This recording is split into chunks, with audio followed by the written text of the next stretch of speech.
4 minutos y ahora sí estamos recibiendo y estamos en contacto con el profesor Martín Barrero para iniciar esta nueva columna de historia. Martín, buenos días, ¿cómo estás? Hola, buenos días, ¿qué tal, compañeros? ¿Cómo andan todos por ahí? Muy bien, y bueno, contentos con esta nueva propuesta que nos mandabas para iniciar esta columna mensual sobre la Comuna de París. Sí, es correcto, sí. Antes que nada, bueno, agradecerles la invitación y bueno, esperamos hacerla un tanto sistemática a esta columna de historia. Sí, como tú mencionabas recién, ¿verdad? Hace pocos días, a fines de mayo, ahora el 28, se cumplieron 155 años de la Comuna de París, ¿no? Evidentemente es un hecho histórico que debe ser destacado, sobre todo de la perspectiva de las clases populares, de la clase obrera en particular, por su enorme relevancia para la historia moderna, ¿no? Fueron 72 días muy intensos en París, que van a marcar de alguna manera la tradición de lucha del movimiento obrero europeo y después también ejemplo a nivel internacional. De hecho, sus lecciones van a resonar a lo largo de todo el siglo XX, pensando un tanto en voz alta, por ejemplo, con la Revolución Rusa en 1917, de la cual los revolucionarios rusos, encabezados por Lenin, por ejemplo, van a extraer lecciones de este evento de 1871, ¿no? De poco más de 30 años después, durante 1917 y los eventos de la Revolución Rusa, o qué decir, ¿no? También de, por ejemplo, el Mayo francés. Es decir, si bien muchas veces probablemente de esto no se va a escuchar hablar muy a menudo en los grandes medios de comunicación, desde el punto de vista de la clase trabajadora, el movimiento obrero, los movimientos populares, creo que es muy importante destacarlo como un evento histórico que sigue teniendo resonancia, y pensándolo también en un mundo en el cual la desigualdad es creciente, producto de un modo de producción capitalista que genera exclusión, miseria, hambre, ¿no? Y porque hoy, por ejemplo, parece que hay un gran desencanto por parte de la política tradicional y los políticos tradicionales, ¿no? A los cuales vemos constantemente cambiando de postura para acomodar el cuerpo según los intereses políticos del momento, ¿no? Entonces, la idea de repente podría resumirse en qué podemos aprender de aquellos 72 días, porque fueron poco más de 2 meses nada más, de 1871, en que los trabajadores de París tomaron el cielo por asalto, como dice la expresión popularizada sobre la comuna de París, esta experiencia revolucionaria, ¿no? Muy bien, Martín, buen día. Aprovecho también para saludarte. ¿Cómo podemos ubicar, en qué contexto del mundo y de Europa también ubicamos ese 1871? Bueno, es una pregunta que me da pie realmente para contextualizar, ¿no? Seguramente la Comuna de París, en primer lugar, no es un evento aislado, ¿verdad? Hay toda una serie de condicionantes previas que hacen de París el centro de un nuevo estallido revolucionario, ¿no? Tenemos que pensar por un momento de que Francia, desde fines del siglo XVIII, ha sido como una especie de semillero revolucionario constante. Desde 1789 en adelante, las crisis políticas y económicas que impactan en territorio francés hacen justamente de sus sectores populares sectores que encabezan movimientos, rebeliones, revueltas, ¿no? Entonces tenemos las oleadas revolucionarias que habitualmente en educación les denominamos las revoluciones liberales, encabezadas por la burguesía, pero también en alianza con el proletariado, entre 1820, 1830, 1848 y así sucesivamente, ¿no? Pero en cada una de estas experiencias de revoluciones que se dan en Francia y que repercuten en toda Europa, porque contagian a buena parte del continente europeo, la clase beneficiada continúa siendo la burguesía, ¿verdad? Que se encuentra en franco ascenso social, favorecida, bueno, por los cambios generados por la revolución industrial, ¿verdad? Y en el otro extremo tenemos la clase obrera, ¿no? Que constantemente juega un rol fundamental, siendo carne de cañón muchas veces en estas revueltas, en las cuales se busca, bueno, la propia clase social intenta conseguir sus propios beneficios para sí, ¿verdad? Volverse clase para sí, como se dice habitualmente.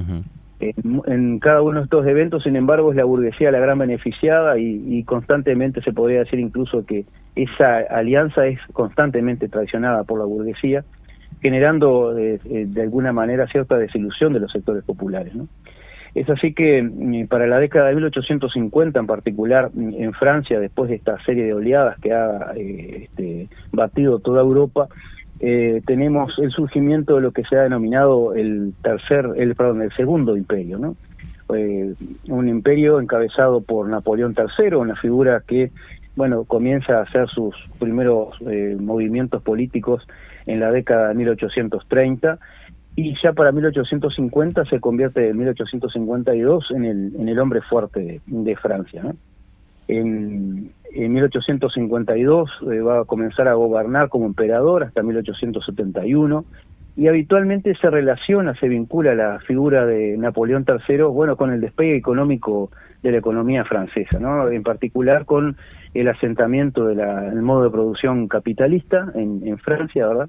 Francia comienza su proceso de revolución industrial, podríamos decir, a partir en las postrimerías de lo que va a ser los inicios del gobierno de Napoleón III.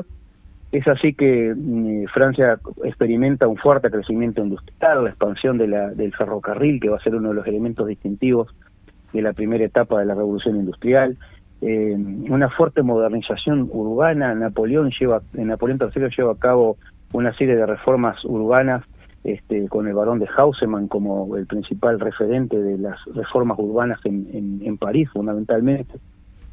Y hay un fuerte desarrollo del capitalismo industrial y financiero francés, ¿no? Es decir, que las fuerzas productivas comienzan a tensarse en favor del desarrollo del nuevo modo de producción, que es el capitalismo, ¿no? Todo esto trae, sin duda, aparejado un cóctel de importantes problemas sociales, ¿no? Sabemos que la revolución industrial, el capitalismo en particular, es un modo de producción que tiende a excluir grandes capas de la población, y en tal sentido se comienzan a sentir, valga la redundancia, los grandes problemas que el capitalismo comienza a generar, ¿no? Desde la desigualdad social, bajos salarios, ¿verdad? Y a eso tendríamos que sumarle también que el gobierno de Napoleón III se basa en una escasa participación política, sobre todo en los sectores populares, y un fuerte autoritarismo por parte del régimen. Sin embargo, y a pesar de todo esto, no va a ser hasta 1870, es decir, 18 años después del ascenso de Napoleón al poder, que no vamos a encontrar la gota que rebalsa el vaso, por decirlo de una manera, el momento coyuntural que va a ser la chispa que da inicio al movimiento revolucionario, que va a ser la guerra franco-prusiana, ¿verdad? En Europa tenemos una nueva potencia en ascenso. Prusia encabeza un proceso de unificación bajo el liderazgo de Otto von Bismarck y Guillermo I, ¿verdad? Que va a generar la posterior unificación de Alemania, ¿verdad? La otra potencia continental que comienza a disputar, en cierta manera, la hegemonía francesa en el continente. Y es así que hacia 1870 estalla la guerra denominada guerra franco-prusiana. Esta guerra tiene como un doble sentido, por decir de alguna manera. Por un lado, Napoleón necesitaba un enfrentamiento territorial con otra potencia para, bueno, aumentar el sentido nacionalista, disminuir el descontento social generado por la desigualdad de los cambios que estaba transitando la economía francesa. Y por el otro, Prusia también necesitaba una guerra para demostrar, ¿verdad?, que bueno, estaba alcanzando el máximo de su fuerza, de su potencialidad militar, ¿verdad? Bueno, de este enfrentamiento, que va aproximadamente un año, entre 1870 y 71, Prusia va a resultar triunfante, ¿no? Y esto para Francia y para los sectores populares franceses va a traer gravísimas consecuencias, como cualquier enfrentamiento militar, ¿verdad? Pero dentro de las consecuencias inmediatas tenemos, por ejemplo, la captura de Napoleón III y con él el fin del Segundo Imperio francés, y la proclamación por tercera vez en la historia de Francia de una nueva república, ¿no? Una república de carácter burgués conservador, de corte un tanto liberal, pero encabezado por antiguos actores políticos que habían ascendido con el propio Napoleón al poder, ¿no? Y es así que mientras se proclama la Tercera República Francesa, se convoca a un nuevo gobierno, ahora encabezado por Adolphe Thiers, quien había tenido ya un rol bastante relevante en las décadas del 40 y el 50 en Francia, ¿no? Thiers, ante lo que es el descontento social, ¿verdad?, lleva el gobierno, de hecho, lo lleva a Versalles, se aleja de París, y esto genera una situación de tensión entre los parisinos que se habían organizado para defender París de la invasión prusiana y el gobierno nacional, por decirlo de alguna manera, que en apariencia y no tan en apariencia resultaba incapaz de defender a la nación. De hecho, muchos de los sectores populares allí comienzan a sospechar que en realidad las élites políticas encabezadas por el propio Thiers están más dispuestas a rendirse ante Prusia que a plantar resistencia, ¿no? Y en tal sentido, el propio Thiers finalmente firma la rendición y acepta una derrota militar humillante que implica, entre otras cosas, una gravosa carga económica para los franceses y en particular la cesión de un territorio conocido como el Sarre o Alsacia y Lorena, que es un territorio que estuvo en disputa en 1870, en 1914, ¿verdad?, por su importancia estratégica desde el punto de vista del desarrollo económico del hierro y el carbón, fundamentales para el desarrollo industrial de estos dos países, ¿no? Entonces podríamos decir que el estallido de la Comuna de París es un combo de todos estos elementos, ¿no? Y podríamos agregar incluso que en realidad no podemos tomarla muchas veces como si fueran eventos vinculados a grandes ideas ni grandes hombres que mueven la historia, sino que lo que aquí subyace en realidad es la contradicción entre las fuerzas productivas y las relaciones de producción, si lo tomamos en términos marxistas clásicos, ¿no? En 1871 justamente París va a ser escenario de esa contradicción. La Comuna no es un golpe de genio, no es una conspiración romántica, como muchas veces se la quiere plantear, una conspiración idealista, sino que es la respuesta necesaria de un nuevo actor social, que es la clase obrera, que se ve empujada y limitada, justamente condicionada por la guerra, por el hambre y por la traición de la propia burguesía, quien va a decidir tomar el cielo por asalto, ¿no? ¿Cómo fueron esos 72 días, Martín? ¿Qué fue lo que ocurrió allí? ¿Qué repercusiones tuvo? Bueno, a decir de muchos intelectuales de la época, que después pasaré a mencionar, ¿verdad? Fueron 72 días que sin duda fueron de mucha intensidad, ¿no? Debemos tener en cuenta que es el primer experimento social de la clase obrera que intenta convertirse en clase para sí y tomar el control del Estado burgués, ¿no? Es una experiencia que justamente va a servir como mojón, ¿verdad?, y como elemento, como lección histórica para el resto del movimiento obrero internacional y ni que hablar para el movimiento socialista, comunista, incluso para los anarquistas, ¿verdad?, porque todos de allí van a extraer alguna lección o van a tener alguna interpretación que dar, ¿no? El evento, repito, fue la guerra franco-prusiana, ¿no? El gobierno de Thiers, en torno al 18 de marzo, va a intentar desarmar París, es decir, intenta desmovilizar la denominada Guardia Nacional, que había sido creada para defender París de la invasión prusiana, ¿verdad? Era una guardia popular, fundamentalmente vinculada a los obreros parisinos, obreros y pequeños artesanos parisinos que deciden armarse en defensa de la nación. Y es así que podemos decir que ahí hay se encuentran las condiciones objetivas para el estallido revolucionario, ¿no? el hambre, el desprecio de clase de la propia burguesía y la desconfianza hacia los sectores populares, y cierta organización previa que había generado la Guardia Nacional, van a desembocar el 18 de marzo en una insurrección victoriosa para la clase obrera, ¿no? Por primera vez en la historia va a ser la clase obrera armada quien toma el poder político en una gran ciudad. Y esto no es un evento menor, porque en la Europa de fines del siglo XIX, del último cuarto del siglo XIX, es una experiencia totalmente subjetiva, es una subjetividad en una Europa controlada por sectores reaccionarios, por sectores monárquicos, ¿verdad? Y por la burguesía, que ha perdido ya definitivamente su carácter revolucionario, ¿verdad? Porque ya se ha consolidado en el poder, ¿no? No es un acto de voluntad abstracta, en todo caso, sino que es la salida material, podríamos decir, para impedir que la burguesía entregara París a los prusianos a cambio de mantener sus privilegios, sus fábricas, su capital, ¿no? Entonces, el 18 de marzo, el gobierno de Thiers ordena al ejército confiscar los cañones que la Guardia Nacional había adquirido, ¿ah? Estos cañones habían sido adquiridos por los sectores populares de París mediante suscripciones populares, ¿verdad? Y la población decide impedir esa requisa, ¿verdad?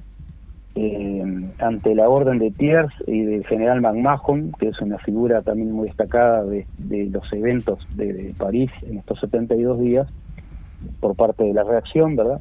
El ejército decide no disparar en contra de la población, y es así que queda en evidencia la debilidad del gobierno de Thiers, ¿no?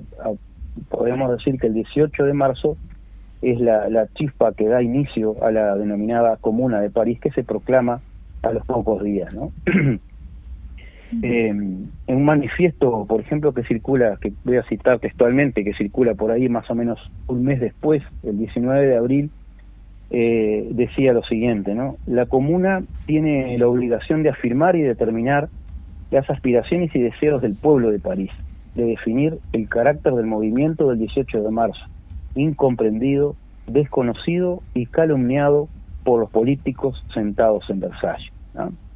Es así que los parisinos comienzan a formar el nuevo gobierno popular en torno al 26 de marzo, miren qué fecha, ¿no? Se procede a hacer elecciones y se establece lo que se denomina el mandato imperativo, ¿verdad? El pueblo de París elige un consejo comunal de 92 miembros, compuesto por trabajadores, por profesionales, por activistas militantes socialistas, antiguos simpatizantes de las tradiciones jacobinas de la Revolución Francesa del siglo XVIII, y por representantes de la vertiente anarquista. De esta manera, y para asegurar el control popular, se establece lo que se va a denominar el mandato imperativo. ¿Qué significaba esto? Bueno, los elegidos pueden ser revocados en cualquier momento por sus votantes. Es el mejor ejemplo de democracia, de profundización del sistema democrático. En una Europa en la cual el sistema democrático aún se encontraba en pañales y era extremadamente conservador. Recordémosles a los escuchas, a los espectadores, que en esta época la democracia era muy acotada, ¿verdad? Ciertos sectores, ciertos segmentos de la sociedad con determinados ingresos, y solamente hombres podían votar y ser votados. Y esta experiencia política pone en juego por primera vez, bueno, la posibilidad de que nuestros representantes puedan ser revocados por sus representados, ¿verdad? Una experiencia asamblearia horizontal, podríamos decir. Entonces, en torno al 28 de marzo, 2 días después de las elecciones, formalmente ya tenemos instaurada la comuna de París, ¿no? Es un intento de gobierno diferente a los tradicionales, sistemas monárquicos o republicanos conservadores, y en ella podemos destacar una serie de principios, ¿no? Además de la elección directa y la revocabilidad, por ejemplo, también salarios moderados para los funcionarios, es decir, salarios acorde a los representantes y en relación a los representados, ¿no? Y por último, claramente, la participación popular. Y una cuestión que no es menos importante a destacar y que es una lección que también debemos extraer de este evento, es que a pesar de las diferencias que había entre los diferentes sectores allí representados que mencioné anteriormente, el objetivo era construir una democracia, una profundización de la democracia, ¿no? Algo que muchas veces podemos perder de vista y que, bueno, yo lo quisiera traer como un elemento a destacar en la actualidad, cuando muchas veces hablamos de la izquierda que luche y demás, ¿no? De la necesidad de que la izquierda, más allá de sus diferencias, tiene que recurrir a la unidad de los revolucionarios, ¿no? A lo mejor, a lo que identifica mejor nuestras tradiciones desde la izquierda, ¿no? De la izquierda real, la verdadera, ¿no? La auténtica, la única. En cuanto a las reformas, ¿no? Fueron 72 días muy intensos, ¿no? Los obreros de París se vuelcan a transformar en forma concreta las relaciones de producción y a cambiar el modelo de desarrollo, podemos decir de alguna manera, por lo menos en París, e intentan hacer una especie de ensayo, ¿no? Es la primera vez en la cual, por ejemplo, toda la infraestructura económica comienza a ser controlada por una clase, por la clase que es la generadora de la riqueza, por la clase obrera, y no por la clase que posee los medios de producción, que es la burguesía. Pero esa transformación sin duda que va a tener sus claras limitantes. Por un lado, París es solamente una ciudad, ¿no? Buena parte del territorio francés, o bien dominado por Prusia, o bien dominado por el gobierno de Thiers desde Versalles, no logran hacer conciencia del impacto de los eventos que están sucediendo en París, ¿no?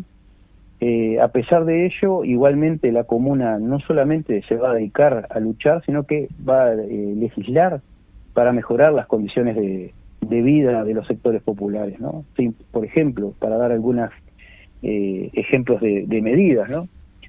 Se impulsa una reforma, lo que podríamos decir una especie de reforma educativa, ¿no? Los comuneros impulsan la educación pública, gratuita, laica. Se separa la Iglesia del Estado definitivamente, habían habido intentos anteriormente, pero con la Comuna de París podemos decir que este evento cuaja, por decirlo de alguna manera, se separa la Iglesia del Estado. Y en la cuestión laboral, yo creo que es una cuestión de serno fundamental, producto de las condiciones miserables de las clases populares francesas en este periodo, hay una serie de medidas muy importantes, ¿no? Entre las primeras se destaca la prohibición del trabajo nocturno en panadería, ¿no? La devolución gratuita de las herramientas que los trabajadores, producto de su miseria, habían tenido que empeñar, por ejemplo. Una especie de, podríamos decir, de embrión de la seguridad social, ¿no? Con la ayuda para los trabajadores desempleados, la protección para las viudas y los huérfanos, ¿no? La igualdad de salario entre hombres y mujeres, ¿ah? Vaya si esto será importante, muchas veces se discute y hasta el día de hoy, 155 años después todavía tenemos sectores en la economía en la cual la desigualdad salarial por cuestión de género sigue golpeando, ¿no? Y por último, una especie de forma temprana de autogestión, a los talleres abandonados por la burguesía se convierten en cooperativas obreras y se le permite a los trabajadores ocupar y gestionar esas empresas abandonadas, ¿no? Esas serían algunas de las reformas que impulsó la Comuna de París, ¿no? Lamentablemente esta experiencia histórica va a tener fuertes limitantes, como había mencionado anteriormente, ¿no? Falta de recursos, escasa experiencia administrativa, los obreros no estaban habituados a gobernar o a ejercer el gobierno, ¿verdad? Claro. Bueno, ni que hablar también las divisiones internas, ¿verdad? Porque las diferentes vertientes revolucionarias aquí presentes también tenían sus diferentes enfoques y en eso también va a jugar y mucho como una condicionante a favor de la contrarrevolución, ¿verdad? De los sectores opuestos a la comuna, va a jugarles a favor, ¿no? Y por último, la debilidad en la defensa militar de la propia comuna, ¿no? Y el aislamiento político serán sin duda limitantes para esta experiencia que, repito, a pesar de ello, sigue siendo muy importante de destacar. Muy bien, Martín. Y no nos queda tiempo, lamentablemente, pero interesante también las reflexiones que hace el propio Marx después, ¿no? Sobre esta experiencia de la Comuna de París. Ahí está.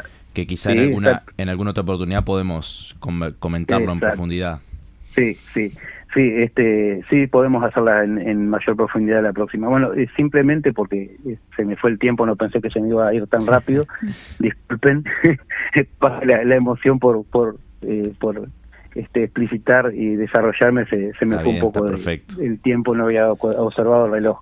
Pero mencionar, ¿verdad?, que la Comuna de París, va a ser finalmente ahogada, ¿verdad?, por la propia contrarrevolución encabezada por Thiers y en complicidad con los prusianos, ¿verdad? Era un ejemplo que debía ser ahogado en sangre rápidamente, ¿verdad?, para evitar que nuevamente Francia se convirtiera en el foco de contagio revolucionario para el resto de Europa, claro, ¿no? Y es así que entre el 21 y el 28 de mayo de 1871 suceden los eventos conocidos como la Semana Sangrienta, ¿no? Durante esa semana no hay números muy certeros, muy precisos, pero se estiman los historiadores que más o menos entre 10 y 20.000 personas murieron en los enfrentamientos y en la represión desatada por el gobierno de Thiers y los prusianos, y se calcula que no menos de 10.000 parisinos fueron deportados, por ejemplo, a colonias penales en Nueva Caledonia, por ejemplo, en Oceanía. Otros miles fueron encarcelados y muchos fueron obligados a exiliarse, ¿no? A pesar de ello, me parece que en la actualidad el legado sigue estando vivo e incluso genera mucha polémica en Francia, sobre todo entre la izquierda y la derecha. Para darles una idea y simplemente ya para ir cerrando, en 2021, por ejemplo, el Ayuntamiento de París celebró 50 actos para conmemorar los 150 años de la Comuna, y esto desató un fuerte debate en el sistema político francés entre quienes reivindicaban los valores de la Comuna en la izquierda y aquellos que lo consideraban una guerra civil trágica, ¿no? Después podríamos hacer otro tipo de evaluaciones desde el punto de vista del materialismo histórico y demás, por qué fracasó, pero podemos decir que para dar cierre de uno de los de las personas presentes allí, testimonios de primera mano, Lisa Garay, por ejemplo, que después va a tener cierto vínculo familiar con una de las hijas de Karl Marx, por ejemplo. Lisa Garay expresaba, ¿no?: lo que caracterizó a la Comuna fue la abnegación. Los trabajadores se hicieron soldados, los soldados trabajadores. La ciencia y el arte dieron su mano al trabajo, ¿no? Con esto podemos cerrar como una especie de reflexión. Es un pasaje de Historia de la Comuna de París de 1871, crónica de este testigo comunero que fue Lisa Garay. Martín, te agradecemos por esta oportunidad para charlar sobre la Comuna de París, que después quedan muchas preguntas planteadas también de, cómo la Comuna de París sigue siendo una referencia para los movimientos de izquierda, ¿no? Se hablaba también del primer gobierno obrero, pero en la próxima también vamos a poder estar hablando más. Claro que sí. Muchas gracias por la invitación y por el tiempo. Espero no haber quitado tiempo a otros invitados. Y muchas gracias nuevamente. Gracias a vos también por aceptar la propuesta de sumarte al plantel de los columnistas de la radio con esta oportunidad de revisar la historia que es tan importante. Así que nos encontramos en la próxima, Martín. Muy bien, nos encontramos en la próxima. El profesor Martín Barrero con su columna sobre historia.